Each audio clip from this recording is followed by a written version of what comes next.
Alors, bonsoir à toutes et tous. Merci de vous être déplacés en cette belle soirée de fin de printemps, début d'été. Un projet d'importance qu'on vient vous présenter. En fait, on avait déjà travaillé avec vous à l'automne passé lors d'une séance qui s'était déroulée dans cette salle-ci d'ailleurs, et même dans le couloir parce qu'il y avait beaucoup de participants pour aider un peu à faire réfléchir l'équipe pendant l'hiver. Et l'équipe a réfléchi. On a travaillé à la mise en place d'un beau projet qui s'inscrit dans les corridors vivacité de la Ville de Québec.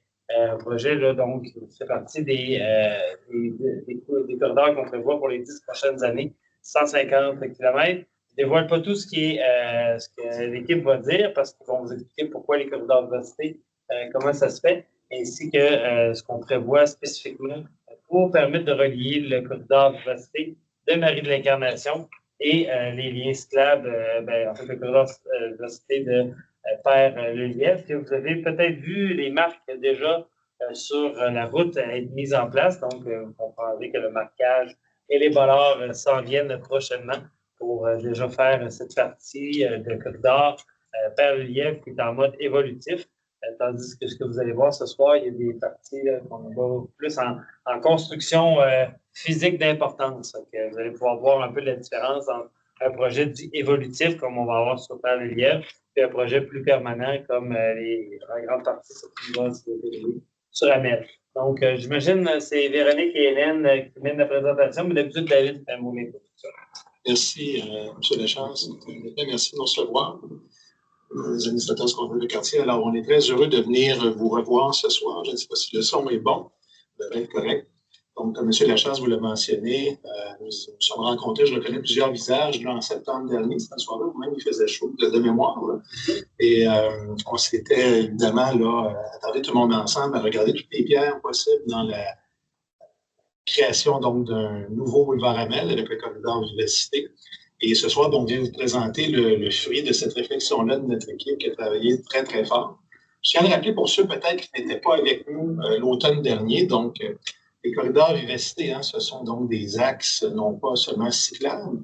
Oui, évidemment, c'est un des points importants, mais ce sont des axes également là, qui visent à revoir les milieux de vie qu'ils traversent. Donc, les grands objectifs qui nous animent. On est une équipe donc multidisciplinaire composée de tous les corps de métier dans l'équipe pour être capable de vous livrer un projet complet. Donc, nous avons autant dans l'équipe des urbanistes, des ingénieurs, des techniciens en génie civil, des architectes du paysage, etc. Donc, on a divers professionnels et techniciens dans l'équipe pour nous aider à faire des projets intégrés et complets. Ce soir, évidemment, on ne reviendra pas sur tout ce qu'on vous a présenté en termes de données statistiques le 5 septembre dernier.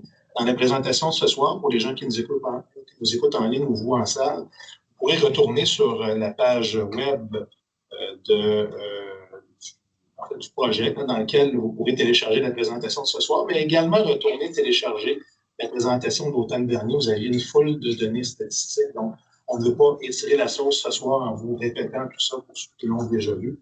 On sait que vous avez un horaire chargé, donc on va aller droit à l'essentiel. Donc, comme vous voyez, peut-être avec là, merci beaucoup, Véronique. Ce soir, on va vous présenter évidemment où on en est rendu dans le processus de projet. Et évidemment, quelques données d'avant-projet qu'on va vous présenter à nouveau très rapidement. L'aménagement retenu, on va plonger le droit au but, les avantages attendus, donc, et les impacts anticipés des différents éléments qu'on va mettre de l'avant avec le projet. Et les échéanciers des prochaines étapes donc, du projet. Puis à la fin, évidemment, il y aura une période d'échange. Je vous invite évidemment à être attentif tout au long de la présentation. Il se peut que la question que vous avez, elle vienne à la page suivante. Alors, retenez vos questions pour la période d'échange. Vous allez voir à la fin, on a également là, un tableau résumé de l'ensemble des commentaires qu'on a reçus de vous, donc des citoyens, des organismes rencontrés. On pourra vous présenter à ce moment-là tous les commentaires reçus et les actions qu'on a mis en place dans le projet, le cas échéant. Donc, ça sera répondu au cours de la présentation ce soir.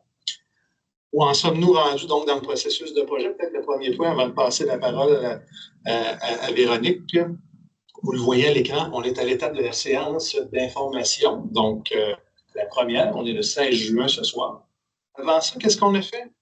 On tient à le rappeler, là, on a travaillé sur un avant-projet l'année dernière avec un questionnaire auquel plusieurs d'entre vous aviez répondu. On a eu l'atelier d'échange dont on faisait mention le 5 septembre. Notre équipe, donc, depuis ce temps-là, on a pris vos intrants, on a travaillé sur un projet. Et ce soir, on présente donc le projet retenu avec l'ensemble des éléments que vous nous aviez mentionnés. Et l'année prochaine, on va revenir vous voir parce que c'est un projet qui est prévu pour être réalisé en 2026.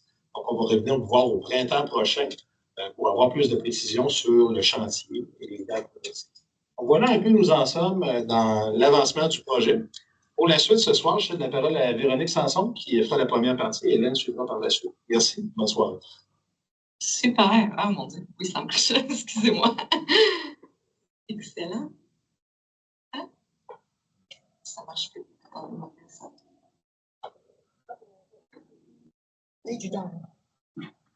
OK, super. Bon, excellent. Donc, en commençant, on voulait vous faire juste un petit rappel sur c'est quoi les corridors vivacité. Ça se démarque un petit peu du réseau cyclable local qu'on peut voir là, dans les quartiers qu'on connaît. Donc, c'est des axes qu'on va viser à être confortables et sécuritaires pour tous les types d'usagers de la rue. Donc, peu importe leur âge, leur aptitude physique, leur aptitude intellectuelle aussi. C'est des axes qu'on veut praticables à l'année en transport actif.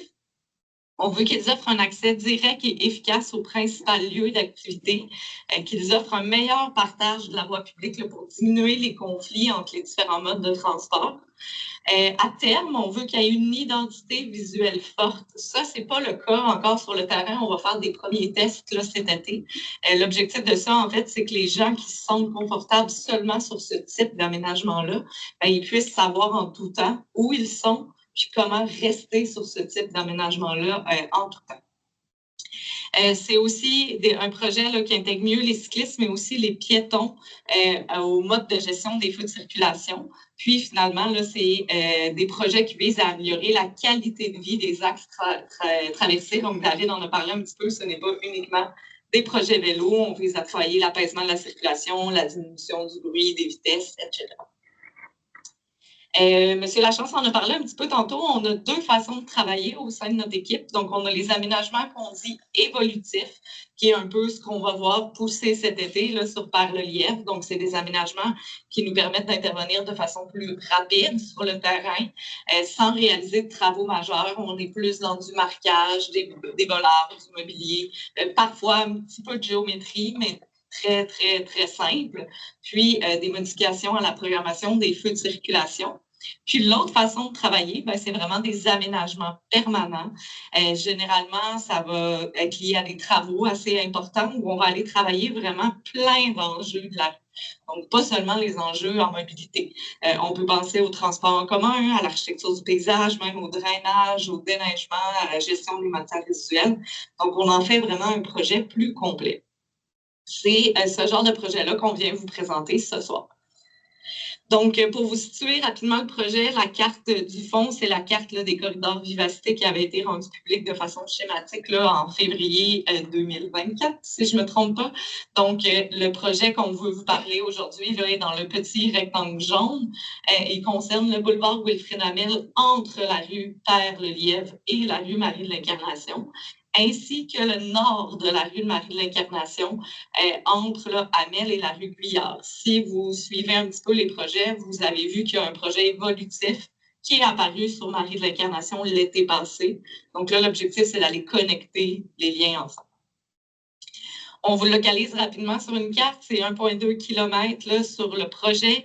Le but, c'est vraiment de requalifier excusez-moi, l'axe pour bonifier l'aspect de la mobilité durable. C'est un lien cyclable qu'on veut sécuritaire et structurant, fonctionnel à l'année et qui se connecte à plusieurs endroits avec le réseau cyclable. Donc, entre autres, la rivière Saint-Charles, le futur CVC Par-le-Lièvre qui est en implantation actuellement, Pierre-Bertrand, le CVC Marie de l'Incarnation.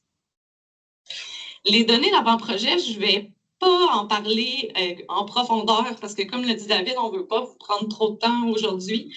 Par contre, on voulait en inclure certaines qu'on n'avait pas nécessairement inclus à l'automne dernier. Il faut que vous sachiez que ces données-là, pour nous, c'est un peu de la matière qu'on utilise là, pour planifier la conception de notre projet. Donc, des éléments qui peuvent orienter nos choix. Fait qu'on trouve ça important de vous les montrer, mais comme je vous dis, on va passer très vite. Là. Entre autres, il y a le questionnaire qu'on vous avait présenté à l'automne, là, où on a eu 515 répondants, ce qui est quand même un nombre intéressant. Donc, si vous êtes intéressé par les données, là, vous pourrez aller les consulter sur le lien en ligne. On regarde les planifications de la ville dans le secteur aussi. On va aller recenser tout ce qu'il fait, tout ce que la ville fait, excusez-moi. On va aller voir aussi l'environnement humain. Donc, c'est quoi les destinations dans le quartier? C'est quoi le type de services, le type de clientèle qu'on voit dans le quartier, au niveau des commerçants également. On va regarder ce qui se passe en transport en commun. On va regarder les profils sociodémographiques. Pourquoi on fait ça? C'est en fait que les gens, par exemple, de 5 ans et moins ou de 65 ans et plus vont avoir des besoins en mobilité différents qu'un adulte de 40 ans, là, par exemple. Donc, on va essayer de regarder les concentrations de population. On va aussi aller voir l'indice de défavorisation matérielle et sociale. On sait que souvent, ce facteur-là est lié à un taux de possession un petit peu moindre de véhicules aussi. Donc, souvent, on est dans des quartiers où il y a des plus grands besoins de transport en commun, de transport actif également. Donc, je passe très vite, là, mais on ne voulait pas rentrer trop dans les détails. Puis, sachez aussi qu'on regarde nos collègues là, du service de transport ont la stratégie de sécurité routière. Donc, on va voir également là-dedans c'est quoi leurs données puis c'est quoi leurs objectifs. Là. Puis, dans le cas de Hamel, ben, on a vraiment 2 sites accidentogènes importants là, en rouge, donc Pierre-Bertrand, Marie de l'Incarnation. Mais on a également 3 autres intersections où il n'y a pas nécessairement beaucoup d'accidents, mais quand il y a un accident, la gravité de cet accident-là est assez élevée. Donc, c'est des données là, qui nous aident à faire des choix. Vous pourrez les consulter plus en détail. Là. On ne voulait pas trop prendre de temps là-dessus. On voulait plus plonger dans le cœur du sujet parce que je pense que c'est ce qui intéresse le plus de personnes aujourd'hui. Un petit rappel de la situation actuelle, vous le connaissez bien, c'est votre milieu, mais bon, le boulevard Amel, on est quand même dans un boulevard qui n'a pas été travaillé depuis très longtemps. On a des infrastructures qui sont en mauvais état, entre autres les trottoirs. On a un lien cyclable sur une partie du tronçon, mais ce lien cyclable-là est sous standard qu'on appelle, donc vraiment trop étroit là, pour garantir la sécurité. Il n'est pas protégé physiquement de la circulation automobile, alors qu'à ces vitesses-là et à ces débits-là, c'est des normes qu'aujourd'hui, on ne pourrait plus dessiner. Là, en tant qu'Hélène ne pourrait plus signer ces plans-là. On a beaucoup d'entrées charretières. On a des infrastructures de transport en commun très peu intéressantes. En mauvais état, on a même des marches pour accéder à certains abribus. Donc, on est loin de l'accessibilité universelle dans ce cas-là. Puis, on a un milieu urbain qui n'est pas très convivial. Donc, vous avez à l'écran un petit sketch là, de ce que c'est actuellement pour bien vous le localiser. Donc, c'est vraiment une symétrie de part et d'autre. Donc, le trottoir, la bande cyclable sur le 2/3 du boulevard, les 3 voies de circulation, le terre-plein, puis on répète là, la même chose de l'autre côté. Donc, les principales interventions qu'on retient pour cet aménagement-là, on va vous le détailler en images après, mais je me lance, il y a quand même une bonne liste. Donc, il y a une remise à neuf de l'ensemble des infrastructures de surface, pavage, trottoir, lampadaires, feux de circulation, mobilier urbain. Puis, il y a quelques courts tronçons qui vont être changés au niveau des conduites souterraines. Je ne peux pas vous confirmer à 100% encore c'est lesquels parce que c'est encore en analyse. Là. Ils sont encore en train de sculpter l'ensemble des conduites là, pour faire les choix, là, lesquels ont besoin de remplacement. Ensuite, on vient ajouter des pistes cyclables unidirectionnelles mi-hauteur. Donc, ça, ce que ça veut dire, c'est une voie vélo par direction, donc par côté de rue. Puis, la démarcation physique, elle est verticale entre les piétons et les cyclistes. Donc, les piétons ne seront pas à la même hauteur que les cyclistes. Les cyclistes vont être légèrement plus bas. Ça évite les dépassements, l'empiètement et tout ça. On va ajouter des saillies de trottoirs verdis sur l'ensemble des rues transversales, donc toutes les rues qui donnent sur le boulevard Amel.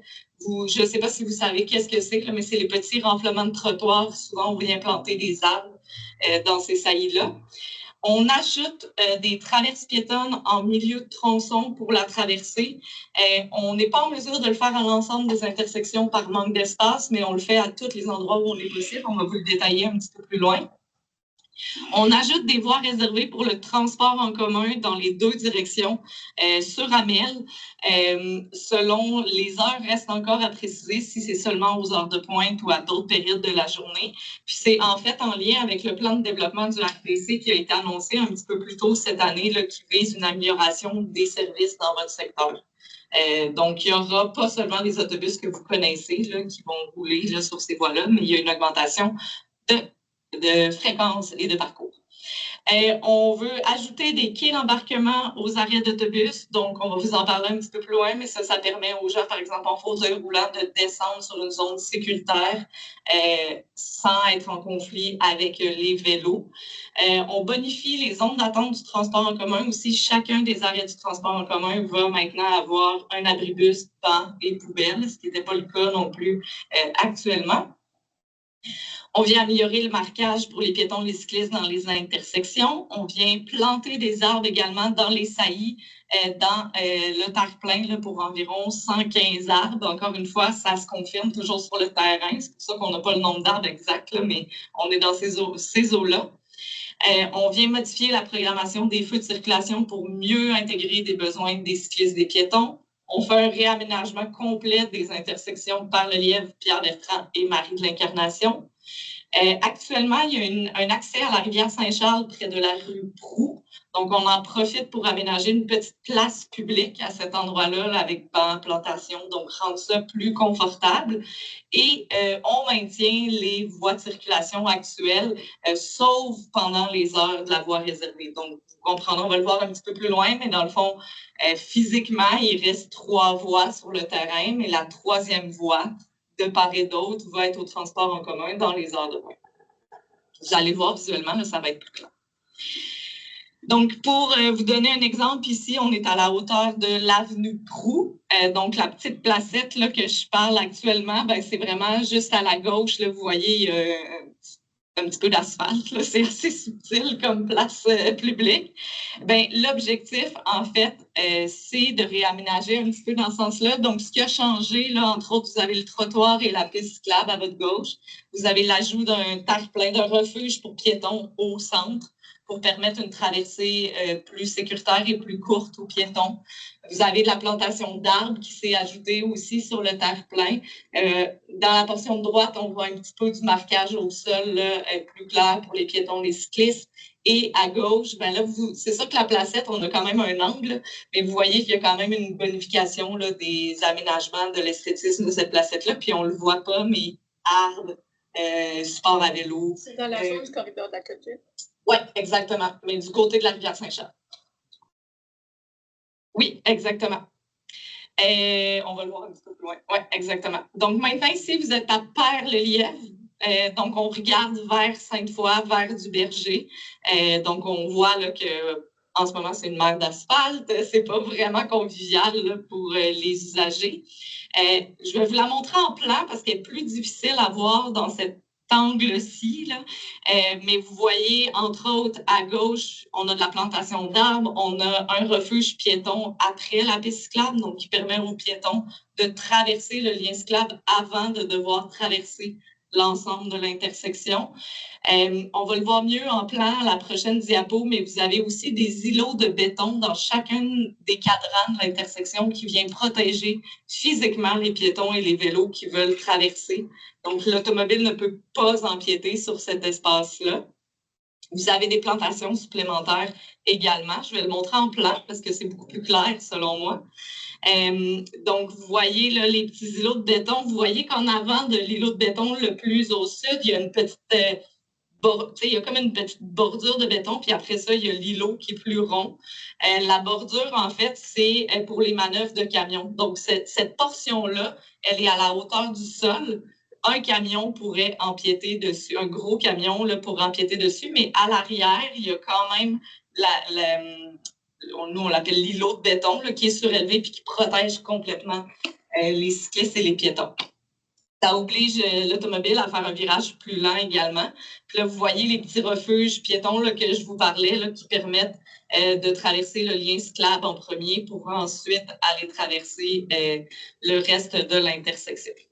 Donc, je vais passer la parole à ma collègue Hélène pour qu'elle vous explique tout ça en détail là, en tant qu'ingénieur. Ah, bon, super, merci. Merci, David. Excusez-moi, j'avais oublié, c'est moi qui l'ai fait en plus.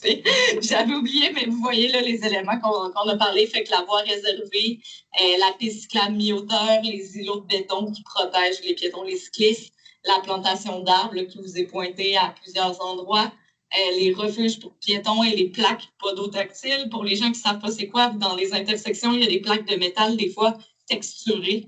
C'est pour les personnes là, qui vivent avec un handicap visuel, par exemple, pour qu'ils se repèrent, qu'ils sachent qu'ils arrivent dans l'intersection. Et les refuges. Donc, je passe la parole pour vous cette fois-ci. Merci. Merci. Donc, en fait, l'intersection qu'on vient de vous présenter avec le boulevard Perle-Lièvre, c'est ce qu'on appelle une intersection de style hollandais. Je vais vous parler un petit peu des avantages, en fait, de ce type d'intersection-là. Donc, si vous regardez l'image, en fait, à droite, vous voyez qu'il y a la ligne d'arrêt automobile qui est à gauche, qui est plus reculée par rapport au lieu d'attendre des cyclistes et des piétons. Donc, cette zone-là donne une visibilité supplémentaire aux piétons et aux cyclistes par rapport aux automobilistes. En les avançant comme ça dans l'intersection, ça fait en sorte qu'ils sont vraiment visibles lorsque le feu commence. Ça permet aussi de diminuer le temps où le cycliste et le piéton sont dans la zone de conflit avec les véhicules en diminuant la zone de traversée, justement. Aussi, ça permet d'implanter des refuges pour les piétons. Ça leur permet de traverser le lien cyclable et ensuite le reste de la rue. On va faire ça en 2 temps.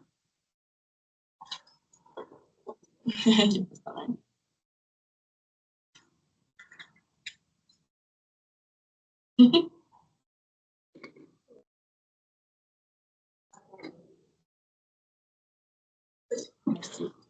Un des intérêts aussi, c'est que ça resserre en fait les rayons de virage en ayant les petits îlots de béton comme vous voyez sur le plan. Ça fait ralentir les véhicules dans leur mouvement de virage, justement. Et si vous regardez un peu les images qu'il y a en bas, comparé à une intersection normale où en fait le cycliste ou le piéton qui attend va être dans l'angle mort du véhicule, dans cette situation-là, il va arriver un peu face. Donc, on s'assure en fait que les automobilistes cèdent aux cyclistes ou aux piétons dans ces situations-là. À San Francisco, par exemple, donc il y a eu l'ajout d'intersections de ce style-là qu'on appelle hollandais. Et comme résultat, il y a eu l'augmentation du respect de la priorité des cyclistes et des piétons. Dans le cas des cyclistes, une augmentation de 98 puis de piétons de 100 Donc, vraiment des belles améliorations pour les milieux urbains. On a différents exemples qu'on peut vous montrer, donc, qui sont faits dans des situations nord-américaines, vraiment dans des villes du même gabarit ou bien plus grosses. Donc, Seattle, qu'on voit à gauche, à droite en haut, c'est Salt Lake City et en bas, Toronto. Donc, c'est quand même des boulevards aussi à plusieurs fois, des situations qu'on peut comparer à la nôtre. Donc, je vous présente l'intersection avec le boulevard Pierre-Bertrand. Si on regarde le coin nord-est, donc en haut à droite, on voit qu'il y a un peu d'inspiration justement de style hollandais à cet endroit-là encore là. Donc, il y a des îlots de béton pour protéger les cyclistes et les piétons des automobilistes et un refuge pour le piéton, encore une fois, pour traverser en 2 temps. Mais par exemple, le côté ouest est fait différemment. Il y a une bordure de béton séparée, surélevée pour protéger le cycliste des automobilistes, mais le trottoir est de côté comme on voit plus habituellement. On a des voies réservées, encore une fois, sur Amel en est-ouest, qui va être là tout le long du tronçon. Et on peut voir des sas vélos. Donc, en fait, si vous voyez celui en haut à gauche, il sert, entre autres, aux cyclistes qui vont arriver de l'est et qui veulent se rendre, par exemple, à l'épicerie au sud. Ils peuvent se placer là et lorsque le feu arrive, ils descendent en même temps et peuvent s'y rendre. Et pour le sas qu'il y a au sud, c'est par exemple ceux qui arrivent de l'ouest et qui veulent se rendre sur la piste cyclable sur Pierre-Bertrand. La même situation, ils attendent leur feu, ils sont à la bonne place et ils peuvent se diriger dans la piste.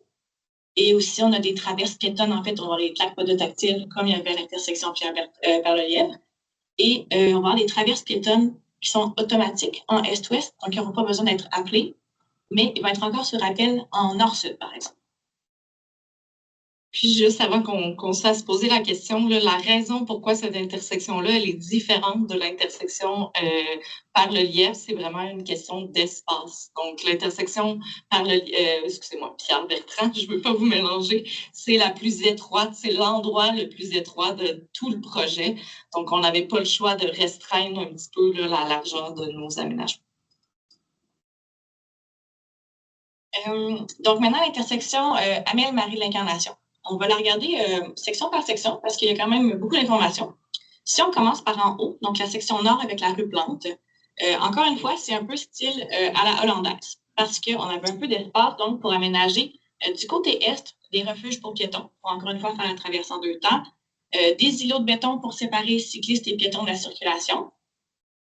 Du côté ouest, on voit qu'il y a un ajout d'une saillie de trottoir, donc on élargit le trottoir à cet endroit-là. Ça permet que l'arrêt d'autobus à cet endroit-là soit encore desservi sans problème et on sécurise davantage le piéton et le cycliste à cet endroit-là.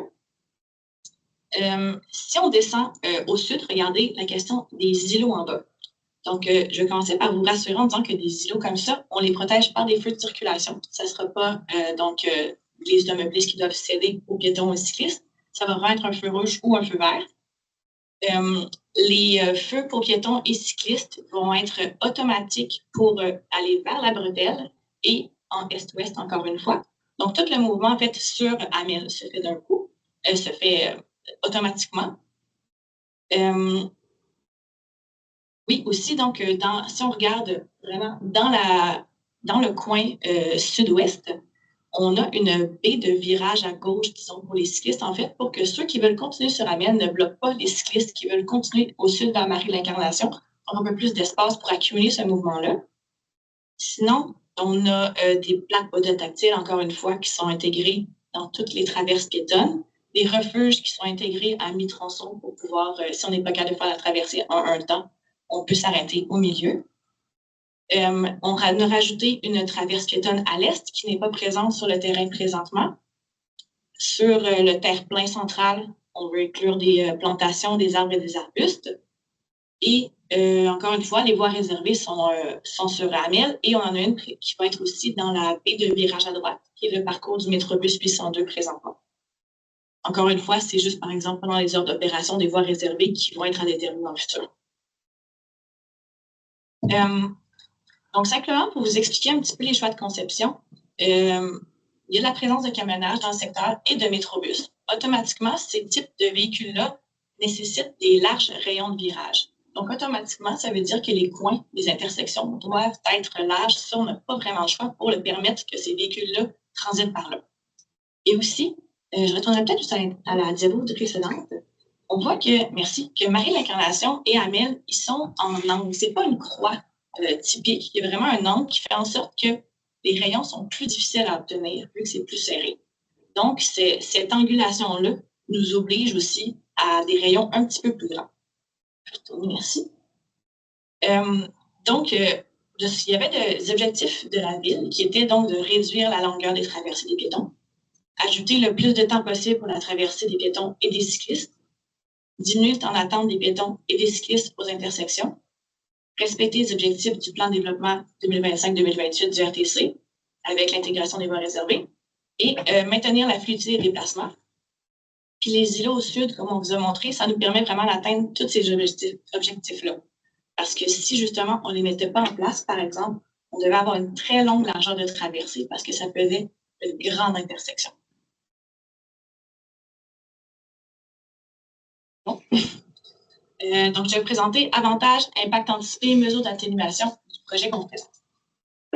Donc, parmi les principaux avantages attendus, on a évidemment l'ajout d'un lien cyclable 4 saisons sécuritaires, la réduction de la vitesse globale de l'axe, l'amélioration de la sécurité et du confort des piétons sur les trottoirs, la qualité de vie améliorée avec notamment le verdissement, l'ajout d'arbres et l'apaisement du boulevard, la meilleure intégration des besoins des transports actifs dans la programmation des feux de circulation, l'amélioration de la sécurité globale de l'axe Amel et du nord de Marie-l'Incarnation, l'amélioration de la visibilité des cyclistes. On en fait un axe de mobilité durable avec la bonification de tous les parcours du réseau de transport en commun du RTC dans ce secteur-là, avec l'ajout des voies réservées sur Amel et sur Marie-l'Incarnation entre le boulevard Par-le-Lièvre et la rue Guillard, et ce, dans les deux directions. Et il va y avoir donc une bonification de l'accessibilité universelle et du confort aux arrêts d'autobus. Pour vous expliquer la question de la réduction de la vitesse globale sur l'axe, d'abord, on va avoir un rétrécissement des voies de circulation automobile tout le long de l'axe, et ça génère une diminution des vitesses pratiquées parce que les voies sont moins larges. Un encadrement du champ visuel parce qu'en diminuant les vitesses justement de pratique, le champ visuel de l'automobiliste s'agrandit et est capable plus facilement de voir vraiment ce qui l'entoure. On va aussi implanter donc des side-trottoirs avec le verdissement sur toutes les rues transversales et ça vient diminuer les vitesses en entrée dans les rues transversales et sécuriser les approches des intersections. Pour ce qui est de l'amélioration de la sécurité et du confort piéton, en ajoutant des refuges pour piétons, des refuges centraux sur le boulevard Amel à plusieurs traversées, ça permet justement de faire la traversée en 2 temps si c'est le cas, si c'est un besoin. Il va y avoir donc l'inclusion des besoins des piétons dans la programmation des flux de circulation. L'éloignement des piétons et des véhicules, ce qui s'explique par les images qu'on voit dans le bas. La situation actuelle, là, la bande cyclable sur Amel a une largeur de 1,2 m, ce qui fait que les piétons sont éloignés de 1,2 m des automobilistes, ce qui est assez rapproché, somme toute. Et dans ce qu'on propose, donc, c'est une distance de 2,1 m, en fait, donc presque 1 mètre de plus, qui peut vraiment avoir un impact sur la diminution du bruit, de la poussière et des éclaboussures auxquelles on est plus sujet quand on est piéton. Donc, pour la qualité de vie améliorée, avec l'ajout d'arbres, l'apaisement du boulevard, on ajoute 12 saillies sur les rues transversales, 11 qui vont être verdis. Il va y avoir la plantation du terre-plein central, l'ajout d'environ 115 arbres et arbustes, le réaménagement de la placette près de la rue Ploux. Donc, ajout d'arbres, plantation de bancs, de support à vélo. Et aussi, on va regarder pour un programme de plantation d'arbres d'alignement sur les terrains privés. Donc, ça va être un nombre à confirmer plus tard. Il va aussi avoir une meilleure intégration des besoins de transport actif dans les flux de circulation. Donc, on vous parlait de l'ajout des refuges pour piétons à plusieurs endroits plus tôt. Aussi, l'augmentation de la durée de plusieurs traverses piétonnes en fonction des besoins du secteur. Les traversées piétonnes qui vont être automatiques en est-ouest et sur appel en nord-sud. Des traverses automatiques, des traverses piétonnes, je veux dire aussi à toutes les intersections, à toutes les approches. Et les traversées cyclistes automatiques sur l'entièreté du tronçon. Une des modifications, ça va être aussi des feux piétons concourants, complètement protégés dans l'axe est-ouest du boulevard Wilfrid-Amel. On a une image un peu à droite pour vous l'expliquer, en fait. C'est que pendant que les véhicules peuvent faire le mouvement de tout droit, les cyclistes et les piétons peuvent le faire aussi. Et une fois que la phase de piétons et de cyclistes, en certains cas, est mise au rouge, les véhicules peuvent alors faire le mouvement de virage à droite. Donc, il y a quelques exemples récents sur le territoire de la Ville de Québec où ça a été implanté, comme intersection Marie-l'Incarnation et boulevard Charest.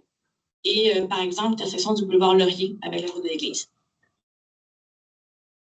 Donc, le plan de développement 2025-2028 du RTC pour offrir pour améliorer l'offre du service de transport en commun, ça prévoit l'ajout de voies réservées dans l'axe du boulevard Amel. Le projet de corridor Vivacité permet donc de répondre aux objectifs de la mobilité durable en alliant transport collectif et mobilité active. Si on le fait en ajoutant des voies réservées dans les 2 directions sur le boulevard Amel. Donc, ça, c'est entre boulevard Par-le-Lièvre et la rue Marie-l'Incarnation. Et sur la rue Marie-l'Incarnation, en direction nord, ça va être entre la rue Guyard et jusqu'au boulevard Amel. Et en direction sud, on prolonge la voie réservée actuelle jusqu'au boulevard Amel. Et comme on disait, les heures d'exploitation, par exemple, ça va être précisé par le RTC en 2026. Donc, il y aura une bonification de l'accessibilité universelle et du confort aux arrêts d'autobus. Il va y avoir une atteinte des critères d'accessibilité universelle à tous les arrêts du projet. L'ajout de quais d'autobus à tous les arrêts pour permettre aux usagers de transport en commun de descendre sur un refuge qui leur est dédié puis qui est assez large pour permettre la montée et la descente d'un fauteuil roulant. L'ajout d'abribus à tous les arrêts et l'ajout de bancs et de poubelles à tous les arrêts. Pour vous expliquer un petit peu le fonctionnement des quais d'autobus, parce que c'est probablement pas clair pour tout le monde, la piste cyclable aux arrêts d'autobus va monter au niveau du trottoir et rapetisser pour vraiment diminuer la vitesse des cyclistes à cet endroit-là. Et le marquage fait en sorte que indique en fait aux cyclistes qu'il doit céder aux piétons à cet endroit-là. Et le refuge se fait au niveau de la piste pour justement que la plateforme de l'autobus donc puisse descendre. Je me permettrais d'ajouter également, ça c'est quelque chose qui est présent dans plein de villes en Amérique du Nord. Par contre, à Québec, on le teste pour la première fois en projet pilote sur le chemin Sainte-Foy à l'avenue Brown cette année. Et on a encore du temps pour nous de réajuster le projet à la suite du projet pilote qu'il y a en ville. Donc oui, on l'a intégré dans le projet d'Amel, mais on organise en fait en juillet une marche là, avec la table en accessibilité universelle. Donc, à la suite de leurs commentaires, le concept peut être bonifié aussi pour le boulevard Amel, même si on l'a inclus d'emblée dans le projet. Je voulais juste vous le préciser, là, parce que je sais que Mme Lavaux, vous êtes bien impliquée dans ce comité-là. Là, donc, c'est encore possible aussi de modifier à ce niveau-là. Donc, pour l'optimisation de la largeur des voies au bénéfice de la mobilité durable, en maintenant les 3 voies qui sont en place actuellement sur le boulevard Amel, on a voulu récupérer l'espace à certains endroits où l'emprise de rue était étroite pour pouvoir implanter les éléments du projet.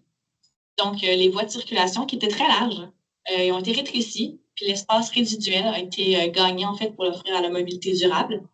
Et une voie de circulation par direction sera utilisée comme voie réservée pour le transport en commun, selon les heures d'exploitation à confirmer en 2026. Puis ça, encore une fois, c'est selon le plan de développement du RTC. Pour les différentes mesures d'atténuation qu'on tient compte, il y a la réalisation d'une étude de circulation pour confirmer la faisabilité et mesurer l'impact lors de l'opération de la voie réservée. La révision et l'optimisation du fonctionnement de la programmation des feux de circulation afin de rendre fluide la circulation et de mitiger l'impact de la voie réservée lorsqu'il est en exploitation. L'aménagement de baies de virage lorsque c'est nécessaire. Et on va faire le suivi de la circulation de transit dans les rues à proximité après le projet, puis il va y avoir la mise en place de mesures au besoin. Je vais vous présenter donc les impacts qui sont sortis de l'étude de circulation sur le tronçon. Donc, pour ce qui est de la pointe AM, c'est la période de la journée qui est environ entre 7h et 9h, où il y a le plus de véhicules sur le réseau routier. Ça permet en fait une estimation conservatrice des temps de déplacement en général. Donc, les temps de déplacement véhiculaire à l'actuel, durant la pointe AM, c'est en direction ouest, donc à partir de la rue Guyard, en se rendant vers le Lièvre, c'est de 4 minutes 30 secondes. Et en direction est, c'est de 2 minutes 30 secondes. Et dans le futur, avec le projet mis en place, on s'attend à une courte diminution du trajet de moins d'1 minute. Donc, somme toute, un impact vraiment négligeable. Puis ça, on peut l'atteindre en modifiant les feux de circulation et les programmations de façon à vraiment l'optimiser. Pour ce qui est de la pointe PM, donc là, dans ce cas-ci, on attend entre 3h30 et 17h30 environ. Les temps de déplacement sont les mêmes que le matin environ. Donc, 4 minutes 30 vers l'ouest et 2 minutes 30 vers l'est. Et dans ce cas-ci, on s'attend à une augmentation du trajet de 1 minute 30 environ dans les 2 cas. Super. Donc, rapidement, on voulait seulement vous faire un suivi des commentaires citoyens qu'on a reçus là, durant l'année pour vous montrer un petit peu comment on a tenté d'y répondre. Donc, il y a eu la séance de consultation publique le 5 septembre dernier, mais en plus, on a rencontré divers organismes en privé, là, dont le Conseil des quartiers, la Ruche Vanier, le Piolet, le Centre d'hébergement Christ-Roi, l'école secondaire de Vanier, et on a rencontré également des commerçants là, sur l'axe. On vous a mis tout le stock, là, mais je vais essayer de vous le passer de façon efficace, mais vous pourrez vous référer aux besoins. Donc, sur le boulevard Amel spécifiquement, on nous avait demandé de l'ajout d'un lien cyclable sécurisé. Donc, ça, c'est le fait dans le cadre du projet. L'amélioration de la desserte du transport en commun, c'est également le fait là, avec les voies réservées et les quais d'autobus. Améliorer le verdissement de l'artère, on y va au niveau des saillies sur les rues transversales, la plantation d'arbres dans le terre-plein, la bonification de la plantation à la placette Proux. Puis Hélène en a parlé un petit peu. À la ville, il existe un programme d'arbres d'enlignement qui est géré par nos collègues à la foresterie, qui, sous autorisation là, des propriétaires riverains, la ville vient planter des arbres publics en bordure du boulevard. Donc, on a fait appel à ce projet-là pour le boulevard Amel, mais c'est pour ça qu'on vous disait qu'on ne peut pas encore vous confirmer exactement le nombre d'arbres parce que c'est des ententes là, avec chacun des citoyens propriétaires, là, que ce soit des commerçants ou vraiment des particuliers. Pour améliorer la sécurité du tronçon pour les piétons, les cyclistes, l'ajout du lien cyclable, la séparation physique entre les piétons et les cyclistes, l'ajout de refuge piétons, les modifications au feu, le marquage là, va nous permettre d'atteindre ces objectifs-là. S'assurer que les personnes à mobilité réduite puissent accéder au transport en commun sans empiéter sur le lien cyclable. Je vous dirais que celui-là, on l'a retiré de tous les côtés, puis à cause du manque d'espace et de la proximité de certaines infrastructures sur des terrains particuliers, je pense entre autres aux pompes des stations-service, on ne pouvait pas faire passer le lien cyclable en arrière des arrêts d'autobus. Ça prenait beaucoup trop d'emprise, puis ça engendrait des fermetures, puis des impacts très, très importants sur les propriétés privées là, en bordure du boulevard. Donc, c'est pour ça qu'on a fait le choix là, des quais d'autobus, mais comme je vous disais, on est en train de le tester là, pour s'assurer d'une bonne cohabitation. Pour le boulevard Amel également, on nous avait demandé une démarcation entre les piétons et les cyclistes. Donc, nous, on a choisi la démarcation verticale parce qu'on manquait d'espace pour faire une démarcation, par exemple, avec des arbres. C'est la raison, c'est vraiment une contrainte d'espace qui a fait qu'on a choisi la démarcation verticale. Ne pas avoir de vallons aux entrées charretières, ça, c'est quelque chose qu'on est encore en train de travailler dans les plans et de vie qui s'en viennent. Mais normalement, là, la bordure de la piste cyclable va prendre une partie de l'inclinaison. Puis la piste va avoir une certaine inclinaison, mais le trottoir, pas vraiment. Donc, il ne devrait pas avoir beaucoup de vallons. Là, ça va être un petit... C'est très technique, là, mais dans le fond, normalement, un devers de piste cyclable, c'est à peu près 2 %. Là, il va peut-être être à 4 %. Là, donc, c'est à peine... C'est pas très... on le sent pas vraiment quand on roule, mais pour nous, au niveau technique, il y a quand même une petite différence qui nous permet d'absorber les entrées charretières. On nous avait demandé de l'amélioration de la connexion avec le pont Scott. Donc, on a ajouté le SAS Vélo. Puis, pour le reste, finalement, on ne s'est pas attaqué à l'entièreté du projet du pont Scott, mais c'est un projet qui est projeté par la Vision de la mobilité active, qui est l'équipe partenaire à nous. Là. Donc, ils ont l'intention de venir le travailler dans les prochaines années. L'ajout de traversées piétonnes à d'autres endroits que les intersections en ouvrant le terre-plein. Pour l'instant, on a fait le choix de ne pas en ajouter parce qu'à chaque 150 mètres, on a une traverse actuellement qui a des refuges d'ajouter dans le cadre de ce projet-là. Il y a seulement là, la traverse près de l'école secondaire et de la rue Proulx, donc entre l'école secondaire et la rue Proulx qui est un petit peu plus longue. Par contre, pour l'instant, il n'y a pas beaucoup de générateurs de déplacement. On avait beaucoup de difficulté à justifier l'ajout de cette traverse-là parce que quand on ajoute une traverse, il faut ajouter un feu de circulation. Par contre, c'est quelque chose qu'on va continuer d'étudier et qui pourrait être bonifié dans l'avenir.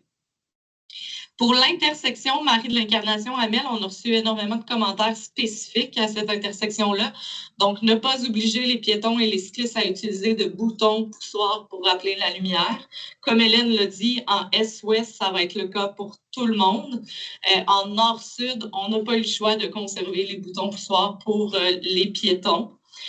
Ensuite, l'ajout de refuge pour piétons et cyclistes au centre des intersections, c'est le cas, on peut le faire dans le projet. Ajouter une traverse piétonne à tous les côtés de l'intersection, c'est le cas, on en ajoute une du côté Est. Augmenter la durée de traverse piétonne et diminuer le temps d'attente au feu, c'est également le cas. Hélène vous en a parlé un petit peu, mais dans la programmation, là, des filles vont avoir plus de temps pour faire la traversée. Le retrait des bretelles, on le sait que c'est un élément important. Je vous dirais qu'on l'a travaillé de tous les bords et de tous les côtés, comme Hélène vous l'a dit. Mais à cause des rayons de camions, on se retrouvait dans le choix de soit pas mettre d'îlots, mais de faire des traversées très longues et très inconfortables pour les piétons, ou bien maintenir les îlots, mais en ayant la possibilité de raccourcir, d'automatiser les feux, d'ajouter des feux aussi pour que les automobilistes ne puissent pas s'engager à n'importe quel moment. Là. Donc, c'est un choix difficile, mais qu'on croit confortable et efficace. Puis réduire le nombre de voies automobiles de virage en double, en fait, c'est la voie d'automobile de chaque côté qui va devenir une voie au transport en commun. Avec les débits qu'on a actuellement sur Amel, c'était pas possible de retirer plus de voies là, pour atteindre des objectifs. Puis finalement, on en a parlé un petit peu moins aujourd'hui, mais le tronçon vraiment uniquement Marie de l'Incarnation. On nous avait demandé l'ajout de voies réservées au transport en commun, fait que c'est le cas. On l'ajoute du côté nord, on la prolonge du côté sud. Réduire la vitesse des véhicules, en réduisant la largeur des voies, on a un effet automatique sur cet aspect-là. retirer les voies de circulation automobile, c'est un commentaire qu'on avait reçu. On le fait pas, mais la voie réservée est un peu une requalification d'une voie là, lors des heures de pointe. Améliorer la connexion du lien cyclable avec la rivière Saint-Charles. En fait, nous, dans le cadre de notre projet, on ne fera pas de travaux permanents au-delà de l'entrée du Jean Coutu. Donc, la portion du pont et jusqu'à la rue Guyard sera fait en évolutif. Pourquoi? Ben, en fait, c'est qu'il y a un futur projet permanent qui est prévu sur Marie de l'Incarnation. Nos collègues à l'ingénierie, éventuellement, là, dans plusieurs années, doivent changer l'aqueduc. Donc, on ne voulait pas construire pour détruire dans quelques années. Donc, on a fait le choix que l'amélioration de la connexion près de la rue Guyard va être faite dans le projet permanent. Par contre, près de l'accès du Jean Coutu, nous, on le travaille dans le cadre du projet, cette connexion-là, pour améliorer le lien vers la rivière Saint-Charles. Séparer physiquement les piétons, les cyclistes, ben, comme on vous l'a dit, on a décidé de travailler avec la verticalité, finalement, là, pour éviter que les vélos empiètent sur le trottoir, puis qu'il y ait une démarcation claire entre les deux. Et améliorer la connexion du quartier Saint-Sauveur à l'école secondaire de Vanier, ben, avec la connexion de tout ce secteur-là, on va atteindre cet objectif.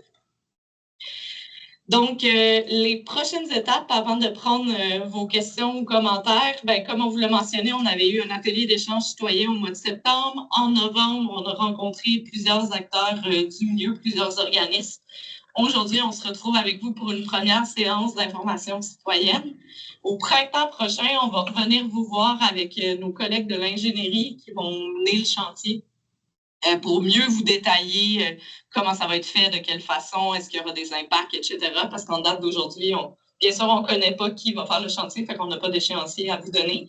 Puis, le projet serait réalisé là, à l'été prochain.